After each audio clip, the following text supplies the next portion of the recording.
Our solar system is a wondrous place, a celestial family of planets, moons, and a star we call the Sun. This intricate dance of celestial bodies has fascinated humanity for centuries, inspiring countless myths, legends, and scientific inquiries. From the ancient astronomers who first charted the movements of the planets to the modern-day scientists who send probes to the far reaches of our solar system, the quest to understand our cosmic neighborhood has been a driving force of human curiosity and ingenuity. But have you ever wondered how this cosmic family came to be? How did the Sun, the planets, and all the other celestial objects in our solar system form from the vastness of space? The story of our solar system's birth is a tale of cosmic forces, chance events, and the relentless pull of gravity. How did our very own planet Earth, with its oceans, mountains, and life, come into existence? Earth, the third planet from the Sun, is a unique world teeming with life, a blue oasis in the vastness of space. Its formation and evolution are deeply intertwined with the history of the solar system itself.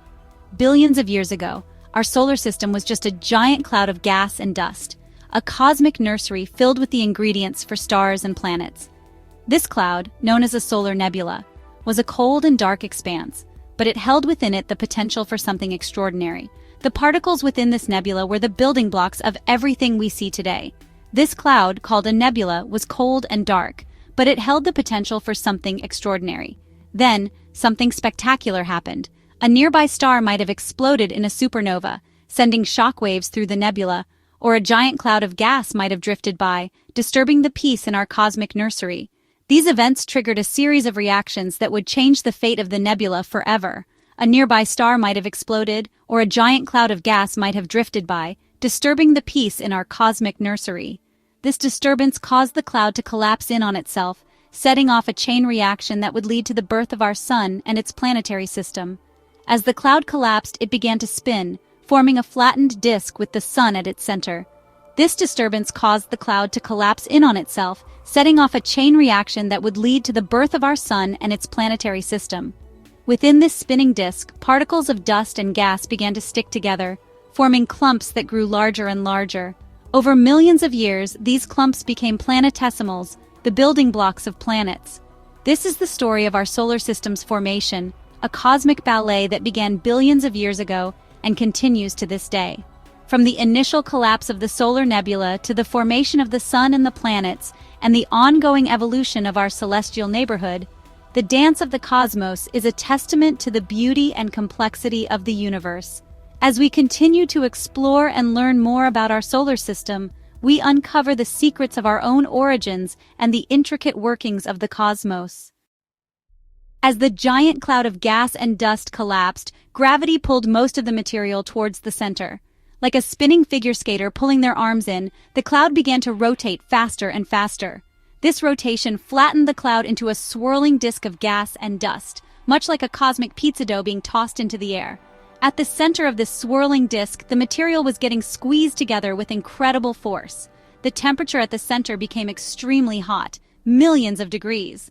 Under these extreme conditions, atoms of hydrogen started to fuse together, releasing an enormous amount of energy. And so, our Sun was born. A brilliant star ignited, illuminating the surrounding disk of gas and dust. This disk, called a protoplanetary disk, was where the planets of our solar system, including our own Earth, would eventually form. With the Sun blazing at the center, the protoplanetary disk was no longer a chaotic jumble. It was a place of order and structure. Tiny particles of dust, no bigger than grains of sand, started to collide with each other. These collisions were gentle at first, like bumping into someone on a crowded dance floor. As these particles bumped and stuck together, they grew larger and larger. Imagine rolling a snowball. As it rolls, it picks up more snow, becoming bigger and bigger. Similarly, the dust particles in the disk grew into larger clumps called planetesimals, the building blocks of planets.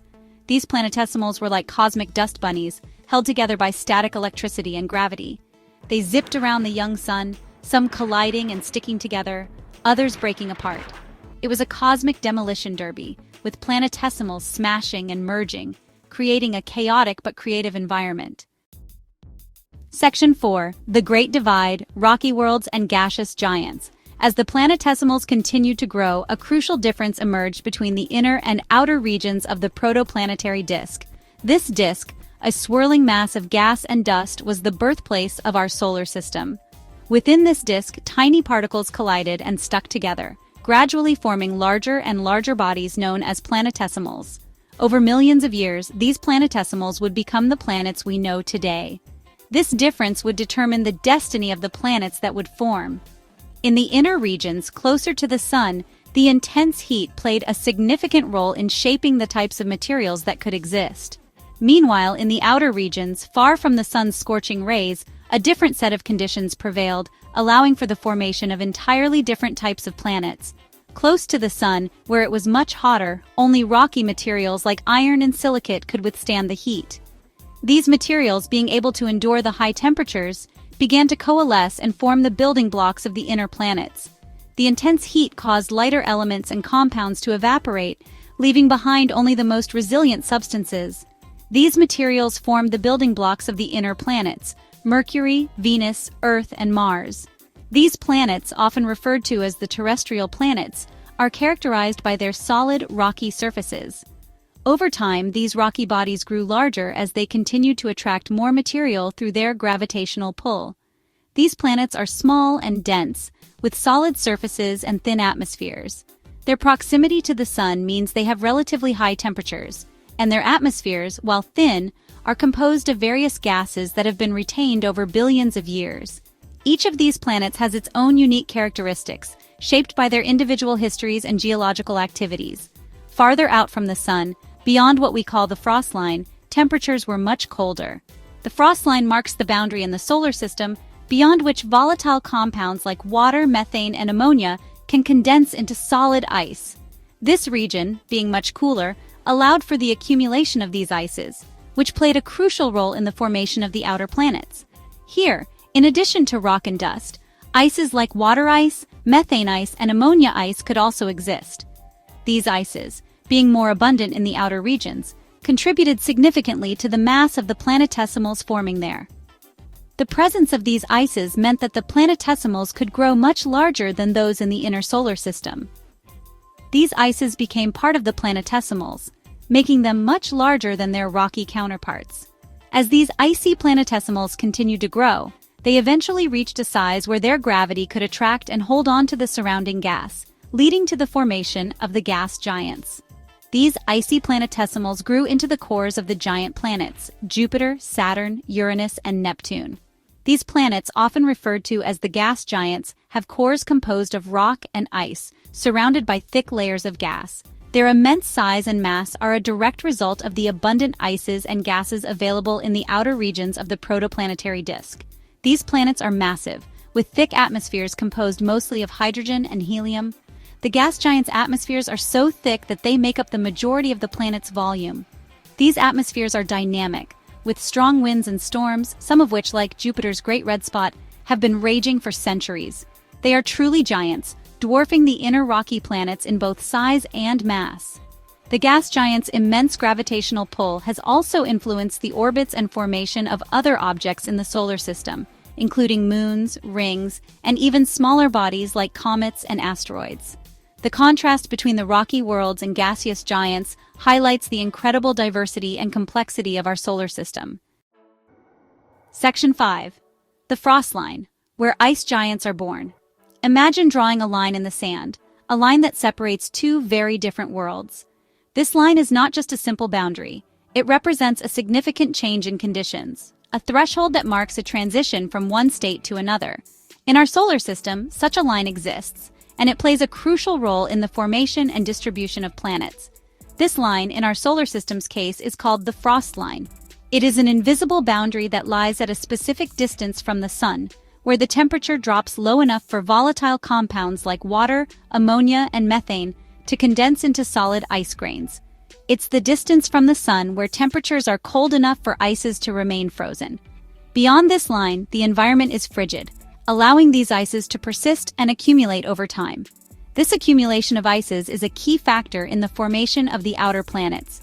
Inside the frost line, it was too hot for ices to survive. The intense heat from the Sun would cause any ices to evaporate quickly, leaving behind only rocky materials. This is why the inner planets like Mercury, Venus, Earth, and Mars are rocky and lack the thick atmospheres seen in the outer planets. They would have evaporated, leaving behind only rocky materials. These rocky materials clump together to form the terrestrial planets, which are smaller and denser compared to their giant counterparts. But beyond the frost line, it was a different story. Here, the cooler temperatures allowed ices to remain solid, providing the necessary building blocks for the formation of the gas and ice giants.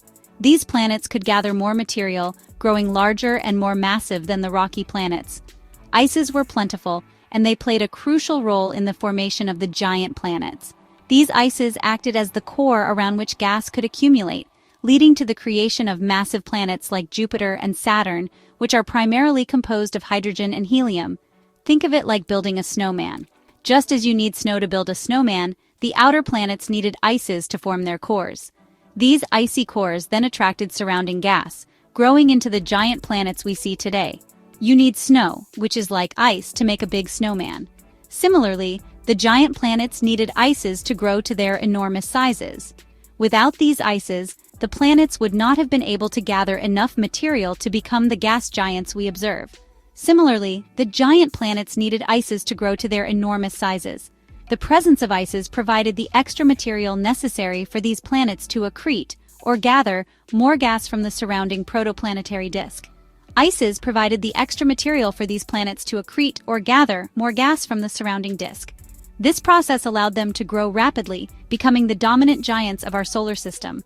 The frost line, therefore, acted as a dividing line, separating the realm of rocky planets from the realm of gas and ice giants.